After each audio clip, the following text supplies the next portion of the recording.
میری گفتگو کا عنوان جو ہے وہ ہے اسباب مغفرت،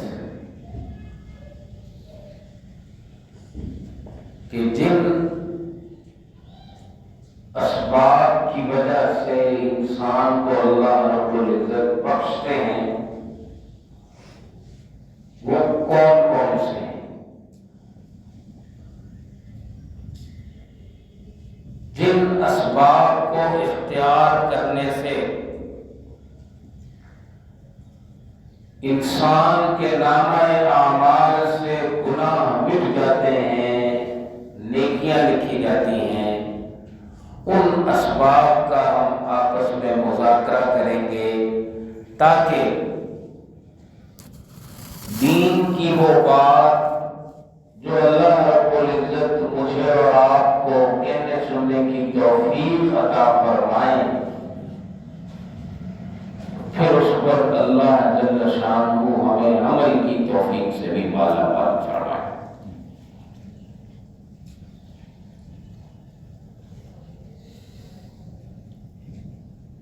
انسان کو اللہ جل شانہ نے پیدا فرمایا ہے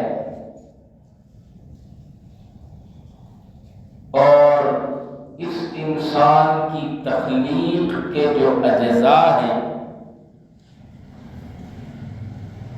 آگ، پانی، ہوا اور مٹی، عناصر اربع جنہیں کہا جاتا ہے، وہ اس کے خمیر میں شامل ہیں۔ ان سے اللہ رب العزت نے اس انسان کو پیدا کیا ہے، تو اس کی فطرت اور جبلت میں اللہ جل شانہ نے دو چیزیں رکھی۔ اس کی فطرت میں خیر بھی ہے اور شر بھی ہے۔ ایک مخلوق وہ ہے کہ جن کی فطرت میں خیر ہی خیر ہے، وہ نافرمانی اور گناہی کی طرف نہیں جاتے، وہ گناہ اور برائی کی طرف نہیں جاتے۔ وہ مخلوق ہے فرشتوں کی، جن کے متعلق خود رب تعالی نے قرآن کریم میں یہ بات ارشاد فرمائی ہے، لا یعصون اللہ ما امرہم ویفعلون ما یؤمرون۔ ان کی جبلت اور ان کی سرشت میں نافرمانی کا تصور ہی نہیں ہے۔ جو جس کام پر معمول کیا گیا ہے وہ اپنی ڈیوٹی جو ہے وہ پابندی سے نبھا رہا ہے، نافرمانی نہیں ہے ان کی طبیعت میں، شر نہیں ہے۔ اور ایک اور مخلوق ہے جن میں خیر نام کی کوئی چیز نہیں ہے، ان میں شر ہی شر ہے، اور وہ ہیں شیاطین۔ وہ خود بھی نافرمانی پر ہیں اور جن پر مسلط ہو جائیں ان کو بھی نافرمانی پر لگا دیتے ہیں۔ انسان ان دونوں کے درمیان کی مخلوق ہے کہ اس میں خیر بھی ہے، شر بھی ہے، اور پھر اللہ جل شانہ نے اس بات کو طے کر دیا کہ جو انسان شر کے مادے پر خیر کے ذریعے سے غالب آ جائے گا، نیکی اور بھلائی کی طرف چل پڑے گا، تو پھر اس شخص کا مقام، اس انسان کا مقام بقول شاعر فرشتوں سے بہتر ہے انسان بننا، مگر اس میں لگتی ہے محنت زیادہ۔ اشرف المخلوقات بنایا ہے رب تعالی نے، اور کیسا اشرف بنایا ہے، کتنا اشرف بنایا ہے، اللہ جل شانہ خود انسان کو پیدا کرنے کے بعد خود اللہ جل شانہ فرشتوں کو یہ حکم دے رہے ہیں کہ اس کو سجدہ کرو، اور وہ صرف اور صرف اس انسان کی عظمت کو، اس انسان کی عزت، عظمت اور اس کے شرف کو ثابت کرنے کے لیے اللہ جل شانہ نے فرشتوں سے سجدہ کروایا حضرت سیدنا آدم علیہ نبینا علیہ السلام کو۔ اب انسانی طبیعت میں اللہ جل شانہ نے دو باتیں رکھی ہیں، نیکی کا مادہ بھی ہے، گناہ کا مادہ بھی ہے، اور قرآن کریم ہے فَأَلْهَمَهَا فُجُورَهَا وَتَقْوَاهَا، نافرمانی اور تقویٰ دونوں چیزیں اللہ رب العزت نے انسانی نفس کے اندر رکھی ہیں۔ اب میں اور آپ انسان ہیں، انسان معصوم نہیں ہے، عام انسان معصوم نہیں ہے، حضرات انبیاء علیہ السلام معصوم ہیں، وہ معصوم ہے، اللہ رب العزت ان کی حفاظت فرماتے ہیں۔ کس چیز سے؟ گناہ سے، گناہ ان کے قریب بھی نہیں آ سکتا، نافرمانی ان کے قریب بھی نہیں آ سکتا۔ صحابہ کرام رضوان اللہ تعالی مجمعین محفوظ ہے، ان کی اللہ نے حفاظت فرمائی ہے۔ عام انسان میں اور آپ ہم گنہگار ہیں، اور نبی علیہ السلام کا ارشاد ہے، آپ نے فرمایا کل بنی آدم خطاؤون وخیر الخطائین التوابون، کہ ہر انسان اس کے اندر غلطی کرنے کی، غلطی کا مادہ موجود ہے، غلطی اس سے ہو جائے گی بتقاضۂ بشریت۔ اب اگلی بات یہ ہے، ایک ہے غلطی کرنا، اور غلطی کرنے کے بعد پھر اس غلطی پر ڈٹ جانا، اور دوسرا یہ ہے کہ غلطی ہو گئی، غلطی کے بعد ندامت کے ساتھ انسان کو احساس پیدا ہو گیا کہ یہ میں کیا کر بیٹھا ہوں۔ اب یہ جو احساس ہے انسان کے اندر، اس احساس کی بنیاد پر کہہ لیجیے، قرآن و سنت کی تعلیمات کی بنیاد پر علماء اکرام نے مغفرت کے چند اسباب بیان فرمائے ہیں، چند سبب ہیں جن کے ذریعے انسان سے گناہ ہو بھی جائے تو اس گناہ کو گناہ باقی نہیں رہتا، وہ گناہ معاف ہو جاتا ہے۔ ان میں سب سے پہلا سبب اور سب سے پہلی وجہ جس سے اللہ رب العزت گناہوں کو معاف فرماتے ہیں اور انسان کو بخشش سے نوازتے ہیں، وہ ہے توبہ۔ نبی رحمت صلی اللہ علیہ وسلم کا ارشاد ہے التائب من الذنب کمن لا ذنب لہ، گناہوں سے توبہ کرنے والا ایسا ہے گویا کہ اس نے گناہ کیا ہی نہیں۔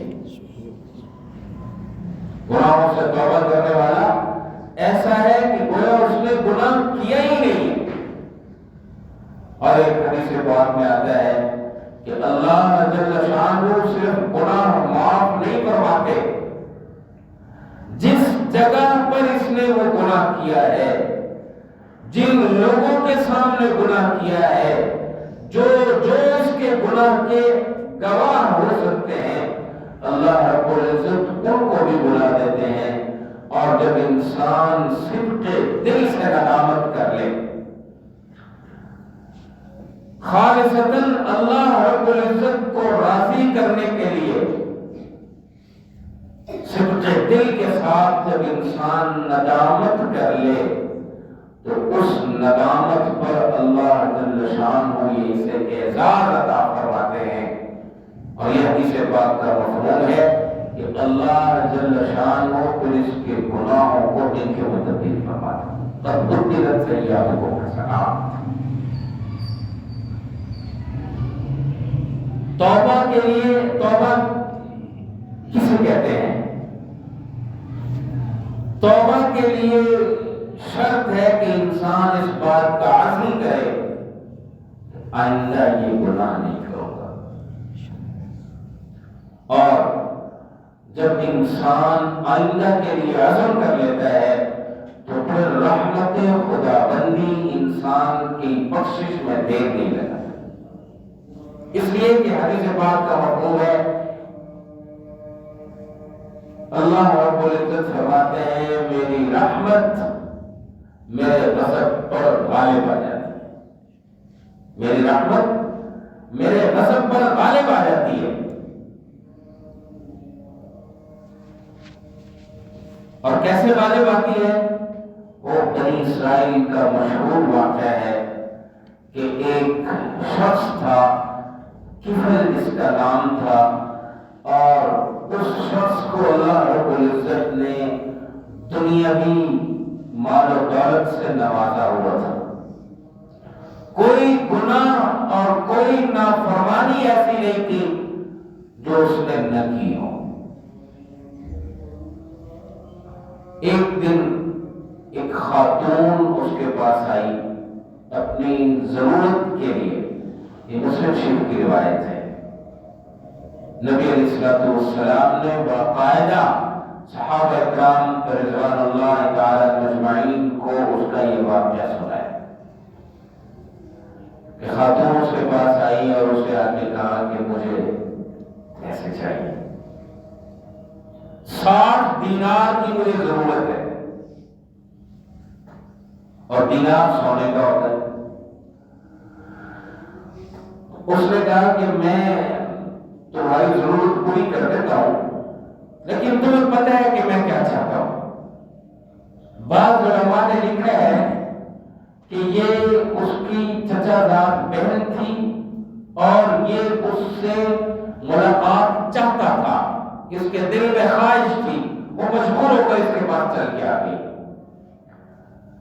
اب جب اس نے اپنی ضرورت اس کے سامنے رکھی اور اس نے اپنی خواہش کا اظہار کیا تو وہ حدیث پاک میں واضح طور پر موجود ہے کہ کاد الفقر یکون کفرا، کہ بعض دفعہ محتاجگی بندے کو کفر تک لے جاتی ہے۔ وہ خاتون بیچاری مجبور، بے بس، لاچار، اس نے کہا کہ مجھے حاجت ہے ان پیسوں کی، اب اگر تو اسی شرط پر دے گا تو میں حاضر ہوں تیری خواہش پوری کرنے کے لیے۔ اس نے کہا ٹھیک ہے، رات میرے ساتھ گزارو۔ اب یہ اس خاتون کے جب قریب ہوا اپنی خواہش، اپنی ہوس کو پورا کرنے کے لیے، تو اس اللہ کی بندی کے جسم پر لرزہ طاری ہو گیا اور اس نے رونا شروع کر دیا۔ کفل اسے کہتا ہے کہ میں نے کچھ زبردستی تو نہیں کی تمہارے ساتھ،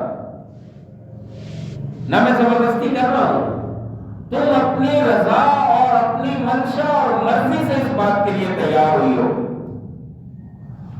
تو اس نے رو کر کہا کہ اس بات میں کوئی شک نہیں ہے کہ تم نے زبردستی بھی نہیں کی، میں بھی اپنی منشا اور مرضی سے اس کے لیے تیار ہوئی ہوں، لیکن سچی بات یہ ہے کہ آج میں وہ عمل کرنے لگی ہوں جو میں چاہتی نہیں ہوں، میری عزت تار تار ہو جائے گی، میں رب کی بارگاہ میں بھی گنہگار ہو جاؤں گی۔ اس ڈر سے، جہنم کے خوف سے، آخرت میں پیشی کے ڈر سے میری آنکھوں سے آنسو بھی آ گئے، میرے جسم پر کبھی بھی طاری ہو گئی، میں اس لیے روئی ہوں۔ جب اللہ جل شانہ کسی کو ہدایت دیتے ہیں تو اس کے لیے کوئی بھی سبب پیدا کروا دیتے ہیں۔ اس شخص کے دل میں اللہ نے ہدایت ڈالی، اس نے فوراً اپنے آپ کو پیچھے کیا، اس خاتون کو چھوڑ دیا، اسے کہا کہ یہ پیسے بھی تمہارے، نہ میں تم سے پیسوں کا سوال کرتا، بس میں اللہ کی بارگاہ میں توبہ کرتا ہوں۔ بنی اسرائیل میں اللہ رب العزت کے یہ ضابطہ اور اصول تھا کہ جب کوئی بندہ گناہ کرتا رات میں تو صبح کو اس کے دروازے پر وہ گناہ بھی لکھ دیا جاتا، اور اگر کوئی توبہ کرتا، کسی کی بخشش ہوتی تو اس کی معافی کا اعلان بھی اس کے دروازے پر لکھ دیا جاتا۔ اب رب کے علاوہ اس بندے کا کوئی گواہ نہیں ہے کہ اس نے توبہ کی ہے، اللہ نے اس کے دروازے پر لکھوا دیا غفر له الکفل، اللہ نے کفل کو بخش دیا۔ اللہ اکبر، اللہ اکبر۔ بنی اسرائیل جو قوم تھی نا، یہ تھی بڑی اننا، بات کوئی ماننے کے لیے آتے ہی نہیں تھے۔ اللہ نے کہا کہ اب ساری قوم جو ہے وہ نبی کے پاس آ گئی۔ کمال ہے، جس کی زندگی ہمارے سامنے کھلی کتاب کی طرح ہے، جس کا ہر عمل گناہ کا ہمارے سامنے ہے، آج اس کے دروازے پر مغفرت کا پیمانہ ہماری سمجھ میں بات نہیں آتی۔ اللہ نے وقت کے نبی پر وحی بھیجی کہ صرف اس کی بخشش نہیں ہے، جو اس کا جنازہ پڑھے گا میں اس کی بھی بخشش کرتا ہوں۔ تو توبہ کرنے کا اللہ رب العزت نے حکم دیا ہے، اور توبوا الی اللہ جميعا ایھا المؤمنون لعلکم تفلحون۔ تو اسباب مغفرت میں سب سے پہلا سبب وہ توبہ ہے۔ اللہ ہم سب کو اپنے دربار میں سچی توبہ کی توفیق نصیب فرمائے۔ دوسرا سبب جو ہے مغفرت کا وہ ہے استغفار۔ توبہ اور استغفار میں فرق کیا ہے؟ توبہ ہے آئندہ گناہ نہ کرنے کا عزم، اور استغفار ہے کیے ہوئے گناہ پر توبہ، ندامت، شرمندگی، اللہ مجھ سے غلطی ہو گئی تو معاف کر۔ اور استغفار کتنا کرنا ہے، کب کرنا ہے، کیسے کرنا ہے، اس کے لیے کوئی پابندی نہیں ہے۔ کیوں؟ اس لیے کہ رحمت عالم صلی اللہ علیہ وسلم کا ارشاد ہے، آپ نے فرمایا طوبیٰ لمن وجد فی صحیفتہ استغفارا کثیرا، اس بندے کے لیے، اس شخص کے لیے خوشخبری ہے، اس شخص کے لیے مبارک ہے جس کے نامہ اعمال میں استغفار کثرت سے پایا گیا۔ یہ آخرت کے اعتبار سے فائدہ ہے، یہ آخرت کے اعتبار سے فائدہ ہے۔ اور نبی کریم صلی اللہ علیہ وآلہ وسلم آپ امام الانبیاء ہیں، آپ امام الانبیاء ہیں، آپ کائنات کی تخلیق کی وجہ ہیں، آپ شہنشاہ کائنات ہیں، آپ جنت کے مالک ہیں، وارث نہیں مالک ہیں۔ لیکن حضور کا ارشاد ہے، بخاری مسلم کی حدیث ہے، حضور نے ارشاد فرمایا لوگوں توبہ کیا کرو، اس لیے کہ میں روزانہ 100 مرتبہ استغفار کرتا ہوں۔ استغفار صرف گناہ پر نہیں ہے، استغفار کا حکم ہمیں صرف گناہ پر نہیں ہے، استغفار کا حکم نیک اعمال کے کرنے پر بھی ہے۔ اگر ہم تھوڑا سا جو ہے نا اس کو دیکھ لیں کہ ہم وضو کرتے ہیں، اور وضو جب نماز کے لیے کیا جا رہا ہے یا ثواب کے حصول کے لیے کیا جا رہا ہے یا کسی بھی عبادت کے لیے کیا جا رہا ہے تو یہ وضو بھی عبادت ہے۔ اور یہ کیسی عبادت ہے؟ اللہ اکبر، اس عبادت کو اس یقین کے ساتھ کیا کرو۔ وضو کرتے وقت جو ہے نا انسان کو دنیا کی باتوں میں مشغول نہیں ہونا چاہیے، بلکہ رحمت عالم صلی اللہ علیہ وسلم نے ارشاد فرمایا وضو کرتے ہوئے ایک دعا کثرت سے پڑھا کرو، ایک دعا کثرت سے پڑھا کرو۔ اور وہ کون سی دعا ہے؟ اللہم اغفر لی ذنبی ووسع لی فی داری وبارک لی فی رزقی۔ اور اس دعا کی برکت سے ملے گا کیا؟ فرمایا اللہ رب العزت گناہوں کو معاف کر دیں گے، اللہ رب العزت بڑا گھر دیں گے، اللہ رب العزت وسیع رزق عطا فرمائیں گے۔ لیکن شرط کیا ہے؟ اب آپ کہیں گے ہم تو جی صدیوں سے پڑھتے آ رہے ہیں، ہم تو سالہ سال سے پڑھ رہے ہیں لیکن اس کا تصور نہیں ہوتا دماغ میں۔ اس کے معنی و مفہوم کا تصور دماغ میں رکھتے ہوئے اللہم اغفر لی ذنبی، اے اللہ میرے گناہوں کو بخش دے، ووسعنی فی داری، میرے گھر میں وسعت عطا فرما دے، وبارک لی فی رزقی، اور میرے رزق میں برکت عطا فرما دے۔ اور یہ عبادت کیسی ہے؟ آپ نے وضو شروع کیا، ہاتھوں کے گناہ معاف ہو گئے، آپ نے کلی کی، زبان کے گناہ معاف ہو گئے، آپ نے ناک صاف کیا، ناک کے گناہ معاف ہو گئے، آپ نے چہرہ دھویا، چہرے کے گناہ معاف ہو گئے، آپ نے بازو دھوئے، بازو کے گناہ معاف ہو گئے، آپ نے سر کا مسح کیا، آپ کی سوچ اور دماغ کے گناہ اللہ نے وہ معاف کر دیے، آپ نے پاؤں دھوئے، آپ کے پاؤں جو گناہ کی طرف، برائی کی طرف چل کر کے اللہ نے وہ معاف کر دیے۔ یہ ایسی خوبصورت عبادت ہے۔ اب اللہ نے حکم کیا دیا ہے؟ وضو کر لیا ہے، تو اب وضو کرنے کے بعد بھی استغفار کر لو۔ اللہم اجعلنی من التوابین واجعلنی من المتطہرین، اے اللہ مجھے توبہ کرنے والوں میں بنا دے، مجھے پاکیزہ لوگوں میں بنا دے۔ آپ نے نماز ادا کی، نماز پڑھ رہے ہیں، اور نماز میں آپ سورہ فاتحہ پڑھ رہے ہیں، ثنا پڑھ رہے ہیں، قرآن کی سورت پڑھ رہے ہیں، رکوع سجدے کی تسبیحات پڑھ رہے ہیں، تشہد میں بیٹھ کر تحیات پڑھ رہے ہیں، درود پاک پڑھ رہے ہیں، دعائیں پڑھ رہے ہیں۔ جب آپ نے سلام پھیرا تو شریعت آپ کی طرف متوجہ ہو گئی۔ سلام پھیرنے کے بعد سب سے پہلا کام اللہ اکبر، اپنی زبان سے اللہ کی عظمت و کبریائی کا اقرار کرو، اور اس کے بعد 3 مرتبہ کہو استغفر اللہ، استغفر اللہ، استغفر اللہ۔ آپ نے تو نماز پڑھی ہے، نا، کو گناہ کیا ہے، اللہ کا حکم یہ کہ استغفار کرو۔ تو ایک بات ذہن میں رکھیے، علماء اکرام نے اس کی وضاحت کی ہے، اللہ جزائے خیر دے حضرات علماء اکرام، محدثین، ائمہ اکرام کو، ہمیں بات سمجھانے کے لیے وہ پوری وضاحت کرتے ہیں۔ وہ فرماتے ہیں کہ یہ جو اللہ رب العزت نے استغفار کا حکم دیا ہے نا، اور اس میں پھر ساتھ ایک نبی کریم صلی اللہ علیہ وسلم کا ارشاد بھی سن لیجیے۔ حضرت سیدنا ابو بکر صدیق رضی اللہ تعالی عنہ، آپ صلی اللہ علیہ وسلم نے ان کو ایک دعا سکھائی۔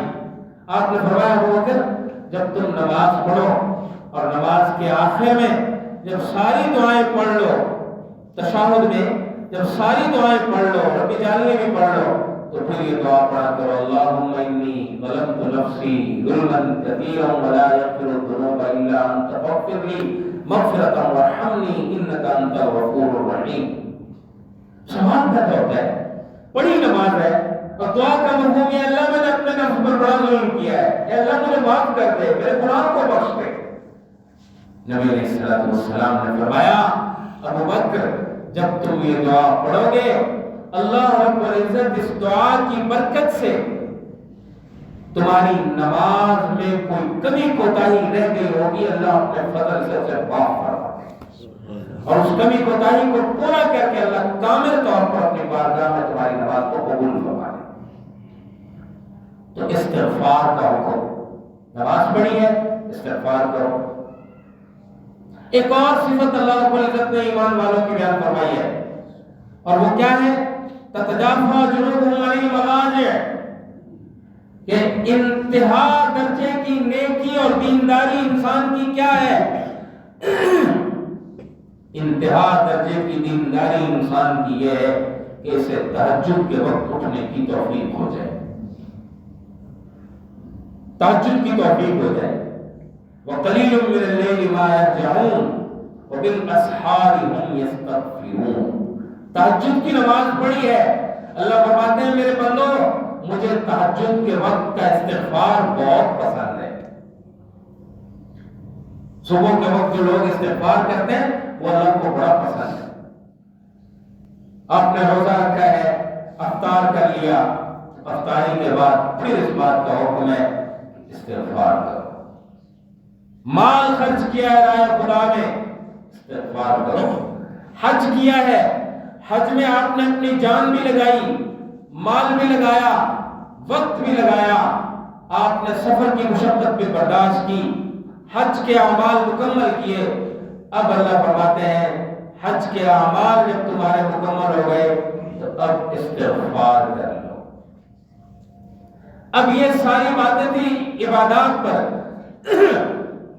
امام الانبیاء تاجدار کونین شفیع المذنبین رحمۃ للعالمین حضرت سیدنا محمد کریم صلی اللہ علیہ وآلہ وسلم اپنا منصب نبوت ادا کر رہے ہیں، اور جب منصب نبوت ادا ہو گیا، اور کس درجے پر ادا ہو گیا؟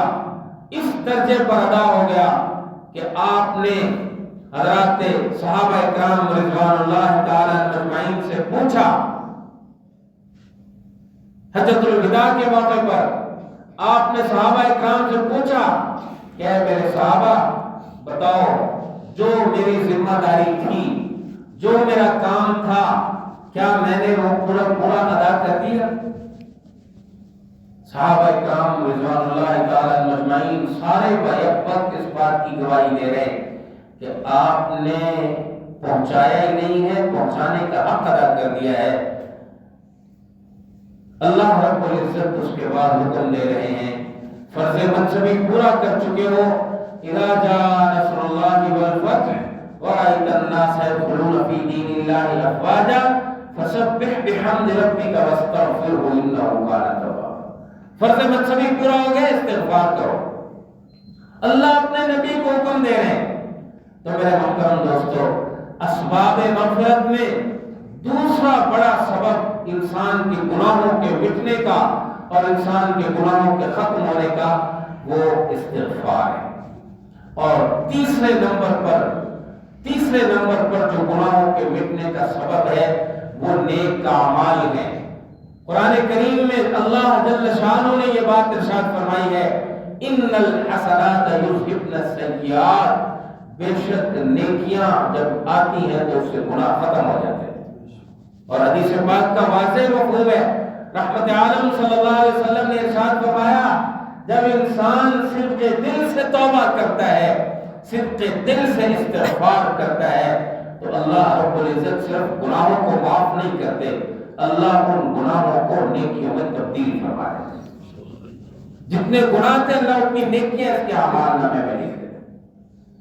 اب نیک عمل کس حیثیت کا، کس اعتبار کا ہونا چاہیے؟ اگر گناہ زبان سے کیا ہے تو نیکی بھی زبان سے کرے۔ توبہ اور استغفار سے جو کوتاہی ہوتی ہے وہ معاف ہو جاتی ہے، فرض ذمہ باقی رہتا ہے۔ اگر زبان سے کسی کو برا بھلا کہا ہے تو اس سے معافی مانگنا بھی ضروری ہے، توبہ اور استغفار کے ساتھ۔ اگر ذکر و تلاوت میں کوتاہی کی ہے تو ذکر کرنا بھی ضروری ہے۔ اگر نمازیں قضا ہو گئی ہیں تو توبہ و استغفار سے نماز کی ادائیگی میں جو تاخیر ہوئی ہے وہ گناہ تو معاف ہو جائے گا، لیکن اس کا فرض باقی رہے گا، اس لیے اس کو قضا کرنا ضروری ہے۔ تو جس طرح اس جسم کو، اس وجود کو انسان نے نافرمانی میں اور گناہ میں تھکایا ہے، اب حکم ہے اس بات کا کہ اب یہ شخص اپنے آپ کو نیکی میں بھی اسی طرح تھکائے، اب نیکی میں بھی تھکائے، نیکی میں بھی مبالغہ کرے، نیکی میں بھی آگے بڑھے۔ اور یہ صاف سی بات ہے کہ جب انسان گناہ کی لذت محسوس کرتا ہے، گناہ جو کرتا ہے تو وہ لذت کے لیے کرتا ہے نا، تو بیائی نہیں اسی طرح جب انسان نیکی پر آتا ہے تو اللہ رب العزت نیکی کی لذت بھی انسان کو نصیب فرماتا ہے۔ تو تیسرا جو سبب ہے مغفرت کا وہ ہے نیک اعمال کرنا، اور نیک اعمال زبان کے اعتبار سے بھی، اعضاء و جوارح کے اعتبار سے بھی، جسم کے اعتبار سے بھی، اور ہر اعتبار سے جہاں جو پہلے اس سے جن اعضاء سے اور جن حیثیتوں سے اس سے کمی ہو چکی ہے، ان طرح سے نیک اعمال کر کے رب کو راضی کرنا اور اپنے آپ کو اللہ کے دربار میں ٹھکانا۔ چوتھا سبب جو انسانوں کی مغفرت کا ہے، اللہ کی طرف سے گناہوں کے مٹنے کا ہے، وہ دعا ہے۔ دعا انسان اپنی ذات کے لیے بھی کرے، انسان اپنی ذات کے لیے بھی دعا کرے، دوسروں کے لیے بھی دعا کرے، اور دوسروں سے بھی اپنے لیے دعا کروائے۔ یہ تینوں باتیں حدیث پاک سے ثابت ہیں۔ نبی علیہ الصلوۃ والسلام نے اپنے لیے دعا کرنے کا بھی حکم دیا ہے، حتیٰ کہ دعا کو عبادت کا مرض کہا ہے، اور دعا جو ہے وہ یکسوئی کے ساتھ تنہائی میں بیٹھ کر اللہ سے مانگا۔ اللہ نے حکم دیا ہے ادعونی استجب لکم، مجھ سے مانگو۔ اور جب انسان رب سے مانگنا شروع کر دیتا ہے پھر اس سے انسانوں سے مانگنے کی حاجت باقی نہیں ہے۔ شک یہ کہ ہمیں مانگنا آ جائے، آج ہمیں مانگنا نہیں آتا۔ ہم تو دعائیں پڑھتے ہیں اور وہ دعائیں بھی بے توجہی سے پڑھتے ہیں، دعا پڑھنے میں بھی توجہ کامل نہیں ہوتی۔ ہم تو اللہ ہمارے حال پر رحم فرمائے، ہم تو مسجد میں آ کر رب کے سامنے نیت باندھ کر بھی پوری طرح حاضر نہیں ہوتے۔ تو دعا مانگنا، اللہ نے ہمیں اس بات کا حکم دیا ہے کہ مانگو مجھ سے، اور دوسروں کے لیے دعا کرنا۔ نبی کریم صلی اللہ علیہ وسلم نے ارشاد فرمایا غائب کی دعا غائب کے لیے جلدی قبول ہوتی ہے۔ اپنے دوسرے مسلمان بھائیوں کے لیے دعا مانگنا۔ اور تیسری چیز جو حدیث پاک سے ثابت ہے دعا کے حوالے سے، وہ ہے دوسروں کو دعا کے لیے کہنا۔ رحمت عالم صلی اللہ علیہ وسلم کی آیات طیبہ میں حضرت سیدنا عمر بن خطاب رضی اللہ تعالی عنہ عمرہ کے لیے تشریف لے جانے لگے تو نبی علیہ الصلوۃ والسلام نے فرمایا اے عمر لا تنسانا فی دعائک یا اخی، مجھے اپنی دعاؤں میں نہ بھولنا۔ یہ نبی کریم صلی اللہ علیہ وسلم فرما رہے حضرت عمر سے، سفر پہ جا رہے ہیں اور پھر وہ سفر بھی خالصتاً دربار خداوندی میں حاضری کا ہے، عمرہ کے لیے جا رہے ہیں، بیت اللہ کے طواف کے لیے جا رہے ہیں، تو اللہ کے نبی صلی اللہ علیہ وسلم نے امت کو تعلیم دینے کے لیے، امت کو سمجھانے کے لیے دوسروں سے دعاؤں کے لیے کہا ہے دعا مانگو۔ اب دعا کے حوالے سے میں نے گزشتہ جمعے میں عرض کیا تھا کہ دعا مانگنی چاہیے، اور اللہ رب العزت سے اپنے لیے بھی اپنے دوسرے مسلمان بھائیوں کے لیے بغیر کہے بھی مانگنی چاہیے۔ اور مغفرت کے اسباب میں سے ایک سبب یہ بھی ہے کہ جو فوت شدہ ہیں ان کے لیے نیک اعمال کر کے ان کو بخشے، نیک اعمال کر کے ان کو اظہار ثواب کیا جائے، مال خرچ کر کے صدقہ کے ذریعے، کلمہ پڑھ کے۔ حدیث پاک میں آتا ہے رحمت عالم صلی اللہ علیہ وسلم نے ارشاد فرمایا کہ کلمہ اپنے لیے پڑھنے کا حکم دیا ہے، اور اس پر حضرت شیخ الحدیث صاحب رحمۃ اللہ علیہ نے فضائل اعمال میں یہ لکھا ہے علماء کا، صوفیاء کا اور اللہ والوں کا مجرب عمل ہے جو شخص اپنے کسی فوت شدہ کے لیے 70,000 مرتبہ کلمہ طیبہ پڑھ کر بخش دے گا، اللہ جل شانہ اس کی بخشش کروا دے گا، بجائے اس کے کہ ہم اپنے والد کے لیے، ہم اپنے بھائی کے لیے، ہم اپنے عزیز رشتہ دار کے لیے لوگوں کے پیچھے پیچھے پھرتے پھریں کہ آؤ یار ہمارے لیے پڑھ دو، ہمیں پڑھی ہوئی پڑھائی دے دو۔ یہ رواج بھی ہمارے ہاں ہے، خود نہیں پڑھنا، خود توفیق نہیں ہے ایک مرتبہ درود پاک پڑھنے کی بھی، خود توفیق نہیں ہے ایک مرتبہ کلمہ پڑھنے کی بھی، خود توفیق نہیں ہے ایک مرتبہ سورہ اخلاص پڑھنے کی بھی۔ اور میں یہ بات کہا کرتا ہوں، اور یہ بڑی سچی اور پکی بات ہے کہ انسان جو اپنا قریبی عزیز رشتہ دار ہے وہ صرف کے دل سے ایک مرتبہ سورہ اخلاص بھی پڑھ لے تو فوت شدہ کے لیے کافی، بجائے اس کے کہ بندہ لوگوں کے پیچھے پیچھے بڑھتا۔ اب ایک اور نیا رواج، نئی رسم چلی ہوئی ہے، وہ کیا ہے؟ جو جتنا بڑا بندہ ہوگا دنیا کے اعتبار سے وہ اتنے زیادہ دن اپنے فوت شدہ کی قبر پر کرائے پر بندے بٹھا کے تلاوت کروائے گا، کرائے پر بٹھاتے ہیں۔ اور اللہ کے بندوں، جو بندہ بیٹھا ہی اس نیت سے ہے کہ مجھے پڑھنے پر پیسے ملیں گے، اس کی پڑھائی کا خاص ثواب کرے گا مرنے والے کو۔ اس سے بہتر تو یہ تھا کہ سگا بیٹا ایک مرتبہ گھر میں بیٹھ کے سورہ اخلاص پڑھ لیتا تو وہ پڑھ پائے۔ اس سے بہتر تو یہ تھا کہ بیٹا باپ کے فوت ہو جانے کے بعد نماز کا پابند ہو جاتا، اور جب یہ نماز کا پابند ہو جاتا تو یہ نیت کرتا یا نہ کرتا، باپ کے لیے دعا تو ہر نماز میں کرتا، ربنا اغفر لی ولوالدی وللمؤمنین یوم یقوم الحساب۔ تو اپنے فوت شدگان کے لیے دعا کرنا، ان کو ایصال ثواب کرنا، یہ بھی مغفرت کا سبب ہے۔ اور ایک سبب مغفرت کے اسباب میں سے وہ دنیا کے مصائب۔ اب وہ مصائب اور وہ حالات خواہ انسان پر مالی اعتبار سے ہوں، خواہ وہ انسان پر جو ہے وہ رشتہ داری کے اعتبار سے ہوں، خواہ وہ انسان پر اولاد کے اعتبار سے ہوں، کوئی بھی مصیبت جب کسی مسلمان پر آتی ہے تو وہ اس کے رفع درجات کا سبب ہوتی ہے، وہ اس کے بلندی درجات کا سبب ہوتی ہے۔ کوئی بھی آزمائش جب آئے، اور انسان ہر حال میں آزمائش کے اندر ہے۔ ایک تو اللہ رب العزت نے فرمایا نا قرآن کریم میں، وَلَنَبْلُوَنَّكُمْ بِشَيْءٍ مِّنَ الْخَوْفِ وَالْجُوعِ وَنَقْصٍ مِّنَ الْأَمْوَالِ وَالْأَنفُسِ وَالثَّمَرَاتِ، کہ ہم آزمائیں گے تمہیں، ہم تمہاری آزمائش کریں گے، تمہاری آزمائش ہوگی مصائب میں ڈال کر، حالات میں ڈال کر، کبھی تمہاری جان لے کر، کبھی مال لے کر، کبھی اللہ رب العزت انسان کو آزماتے ہیں نعمتیں لے کر، اور کبھی اللہ رب العزت انسان کو آزماتے ہیں نعمتیں دے کر۔ انسان کو نعمتیں مل گئیں، اب ان نعمتوں کے مل جانے کے بعد انسان کس طرف جا رہا ہے، اب ان نعمتوں کے مل جانے کے بعد انسان کی کیفیات کیا ہے، انسان کا رجحان کیا ہے، یہ بھی اللہ رب العزت دیتے ہیں۔ یہ ہے اصل آزمائش۔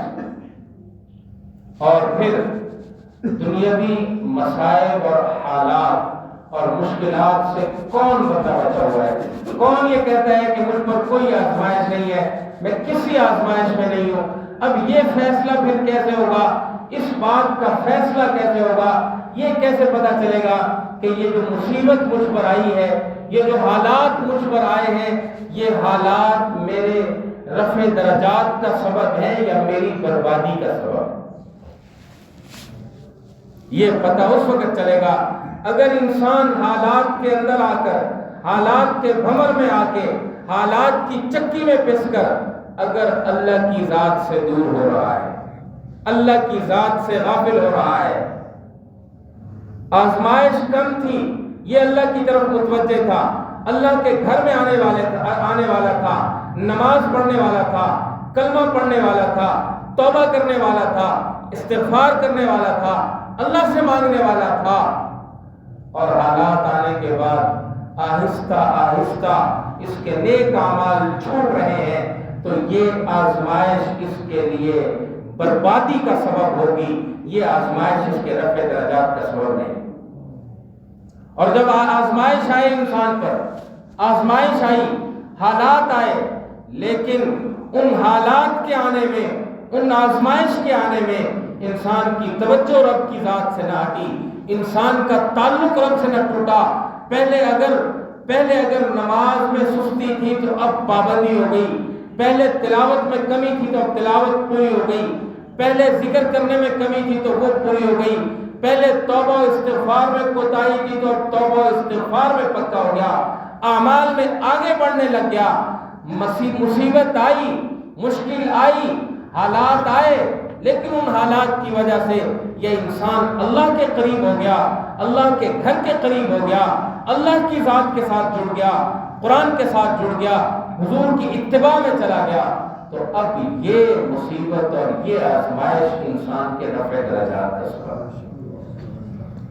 اس لیے میرے محترم دوستو، جتنے بھی اسباب مغفرت ہیں، ان اسباب مغفرت میں ایک یہ سبب، سب سے بڑا سبب مغفرت کا اللہ رب العزت نے میرے اور آپ کے لیے رمضان المبارک کا بابرکت مہینہ جو ہے وہ عطا فرمایا۔ اس امت پر خاص انعام ہے اللہ رب العزت کا، رمضان کا یہ بابرکت مہینہ اور اس کے یہ مبارک لمحات جن میں اللہ رب العزت سحر و افطار میں بھی دعائیں قبول کرتے ہیں، جن میں اللہ رب العزت رمضان کے ان بابرکت لمحات میں عبادات کا اجر بھی بڑھا دیتے ہیں، نیکی کا اجر بھی بڑھا دیتے ہیں۔ تو اب مجھ پر اور آپ پر یہ لازم ہے، ہماری یہ ذمہ داری ہے کہ ہم اپنی طلب دکھائیں۔ اللہ نے قرآن میں حکم دیا ہے وَسَارِعُوا إِلَىٰ مَغْفِرَةٍ مِّن رَّبِّكُمْ، اللہ کی مغفرت کی طرف دوڑ لگاؤ، اللہ کی بخشش کی طرف دوڑ لگاؤ، اللہ کی طرف آؤ، اللہ کے ساتھ اپنا تعلق پیدا کرو۔ سال میں ایک مہینہ اللہ رب العزت نے ہمیں اس لیے دیا ہے کہ اس ایک مہینے میں اتنی محنت کر لو کہ سال کے باقی 11 مہینے تمہیں اطاعت و فرما برداری کرنے میں کوئی پریشانی نہ ہو، تمہیں احکامات کو پورا کرنے میں کوئی الجھن نہ ہو، کوئی مشقت پیش نہ آئے۔ لیکن یہ کب ہوگا؟ جب رمضان کا احترام ہوگا، جب رمضان کا احترام ہی نہ ہو، جب رمضان المبارک میں بھی انسان کی کیفیت یہ ہو کہ شاید رمضان میرے گھر میں نہیں آیا، کہیں اور آیا ہے، تو پھر اللہ ہی حافظ۔ اپنے آپ کو رب کے دربار میں پیش کرنا، اپنی طلب دکھانا، یہ انسان کی ذمہ داری ہے۔ اللہ رب العزت نے قرآن کریم میں اس بات کا فیصلہ کیا ہے وَيَهْدِي إِلَيْهِ مَن يُنِيبُ، یہ شرط ہے اللہ کی طرف انابت، اللہ کی طرف رجوع، یہ اللہ کی شرط ہے۔ رجوع اور انابت ہم اللہ کو دکھائیں گے، اللہ رب العزت میری اور آپ کی بخشش کا فیصلہ فرمائیں گے۔ اللہ جل شانہ کی بارگاہ میں دعا ہے کہ اللہ رب العزت مجھے اور آپ کو کامل شوق کے ساتھ، آخرت کے شوق کے ساتھ، نیکیوں کے شوق کے ساتھ، رب کو راضی کرنے کے شوق کے ساتھ نیک اعمال میں آگے بڑھنے کی توفیق نصیب فرمائے۔ وآخر دعوانا الحمد للہ رب العالمین۔